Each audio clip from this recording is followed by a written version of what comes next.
Hi guys, welcome back to the channel. If you guys are new around here, my name is Divyanka and I'm a doctor of pharmacy here in the US. On this channel, FocusRx, I strive to provide you guys with resources to build your ideal professional life. Now, usually a career and university comes with student loans, especially for those of us who are in medical graduate programs. Like myself, I did a PharmD, which was a 6-year doctorate program, so I definitely had to take student loans. And the topic can honestly be very confusing. I totally get it. I had to learn a lot of this from scratch. So today I'm going to be doing a quick private student loan 101 to highlight some private student loan facts so that you guys can at least learn the basics. Definitely do your own research, add to this video for your own knowledge, but I hope this is a good starting point. We are in the season of taking out loans for the spring semester. If you guys take out loans per semester, then this is where you are thinking about that. So again, I just wanted to go over private student loan basics, talk about refinancing, and talk about Juno, a proud partner here at FocusRx, who I've personally used to get some of the lowest interest rates on my loans. So I definitely want to share that resource with you guys. So without further ado, let's just start getting into student loans. First of all, there are two types of student loans, federal and private. Now, federal is of course usually from the government, and that is what we're not going to be focusing on today. Today, we're going to be talking about private student loans, and that's because, especially for you guys, my audience, most of you guys are again in graduate programs, or even if you're in undergraduate programs and are taking out student loans, most of the time, a federal loan will not be able to complete the full tuition amount. So at some point, you guys are probably dealing with private student loans, and that's what's really important to really know about. So we're going to discuss that. Now, private student loans are funded usually by institutions such as banks and credit unions. Often with private student loans, like I just mentioned, you can borrow a lot more money than you can from a federal student loan.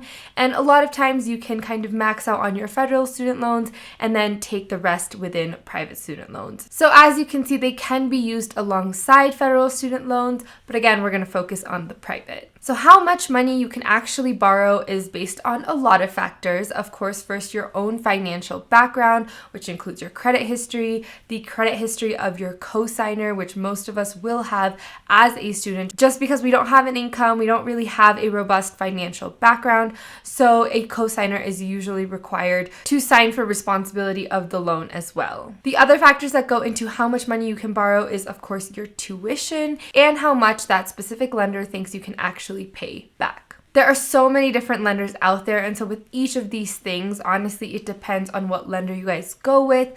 Some lenders give the amount that your tuition is, and some lenders do have a different maximum that you can borrow. It just really varies and definitely depends on your personal needs and, again, your financial background. Now, interest rate is a factor with loans that you guys really have to pay attention to, and that's really what makes a difference between what lender you're going to go with and all the other such deciding factors of your loan. Now, interest rates can be either fixed or variable. A fixed interest rate means that once you pick an interest rate, that interest rate will be applicable for that loan for the lifetime of that loan. The interest rate isn't going to change on you. Now, a variable, as you can imagine, is the opposite, where it can change on you. So when you pick your variable student loan, it might begin at a different percentage, and throughout the journey and lifespan of the loan, that interest rate can change. Now, what that interest rate changes to is dependent on different market conditions, and these are things that are out of your control. Now, when you sign up for a private student loan,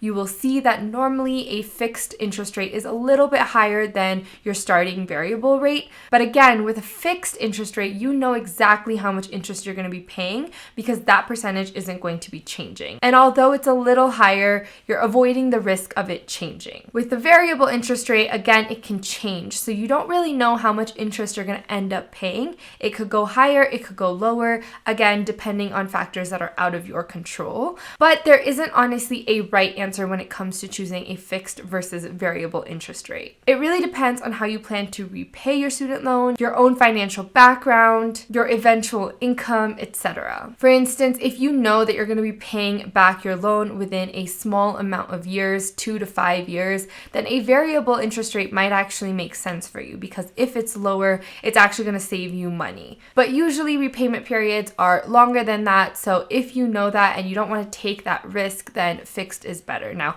that's an overview and a very big generalization. It very much so depends on your own personal situation. So definitely do your research, talk to financial advisors, talk to banks, do all that stuff, do your research. But that's generally an overview of, I guess, when you would choose either or. Now, the interest rate that is presented to you for loans from different lenders is usually, again, based on your financial background, which includes your credit score, your income, your co-signer's financial background, etc. So with interest rates, usually you want to shop around and see where you're going to get the lowest interest rate from different lenders and then go with that, again, depending on other factors. And another one of those factors is repayment. Now, repayment terms, again, vary a lot by lender. All of these factors do, so that's why you really have to shop around and see what lender is really best for you, for your situation, for how much you want to take out in private student loan, etc. With repayment, you usually, with your interest rate, have to choose what your repayment terms are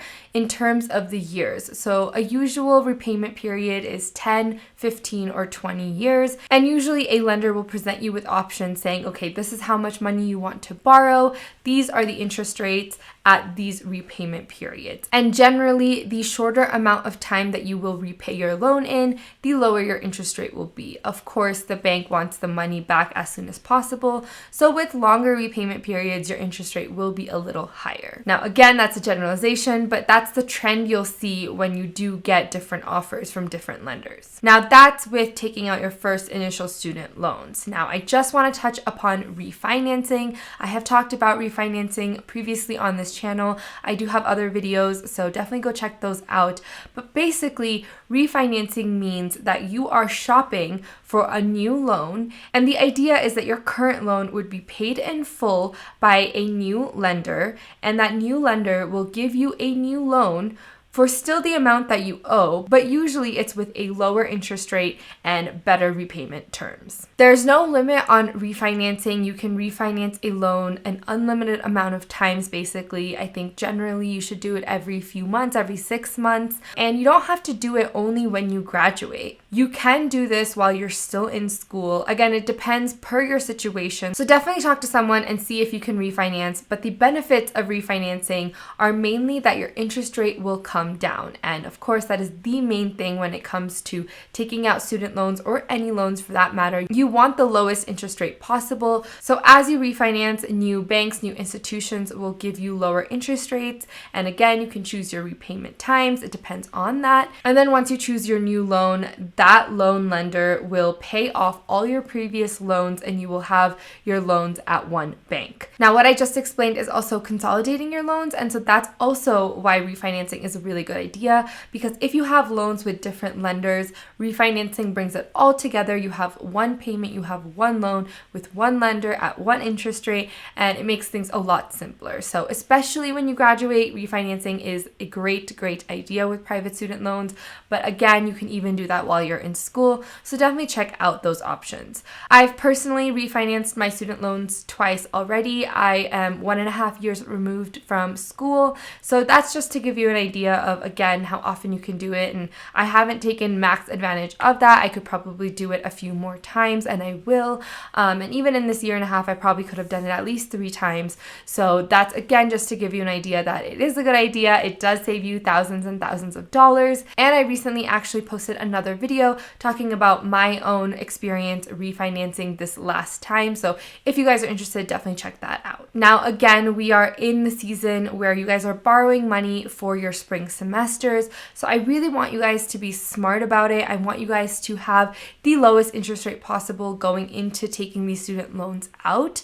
And so definitely do your shopping. And that's where our proud partner Juno comes into the picture.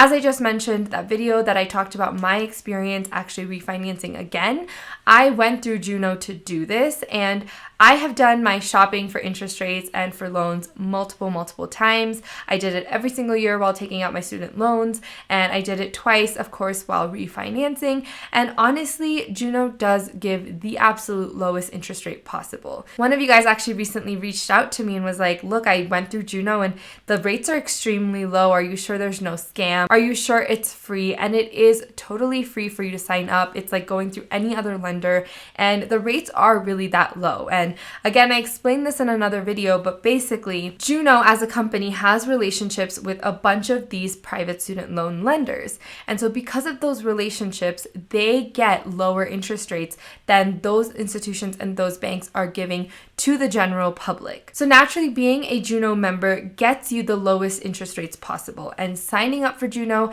and getting that opportunity is completely free to you. So why wouldn't you at least try to shop through Juno just to compare interest rates? If you guys are interested to at least, again, shop through Juno, see what interest rates you get and compare them to other lenders, the link is down in the description bar below for you guys to check out. Again, this is at no cost to you. I did it myself. I signed up for Juno. It's a completely free process. I filled in my information, my refinancing financial loan information. I got all these different lender options. I chose one lender that I thought was the best for me, again, through Juno. And because I went through Juno, I got an even lower interest rate. So definitely check it out if you guys are interested.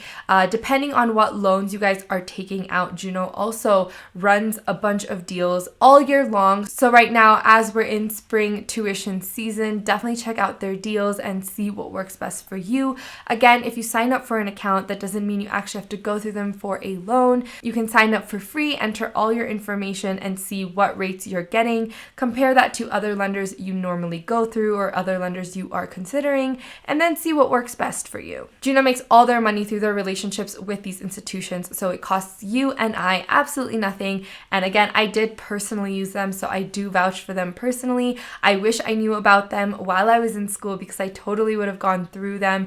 I didn't have the chance to, I didn't know about them, so I hope me sharing this as a resource to you guys is helpful. If you guys have any questions on anything I talked about, whether it's the private student loans, quick 101, the topic of refinancing, or Juno in and of itself, please feel free to reach out. Juno, again, helps with new student loans, and it also helps with refinancing. So wherever you're at in that journey, Juno can help you, and at least definitely just check it out and see what they can do for you. And then if you find better rates somewhere else, feel free to, of course, not go through Juno. But if you guys are interested, again, the link is in the description bar below. Be smart with your money. This is something that we're not taught a lot about. So I hope that this was helpful for you guys. If you guys needed this, again, if you have any questions, feel free to reach out. Feel free to leave them in the comments below. I respond to you guys all the time, every day. And again, my main purpose is just to make sure that this stuff is helpful for you guys. Thank you guys so much for watching. If you guys thought this video was helpful at all, please do give it a thumbs up.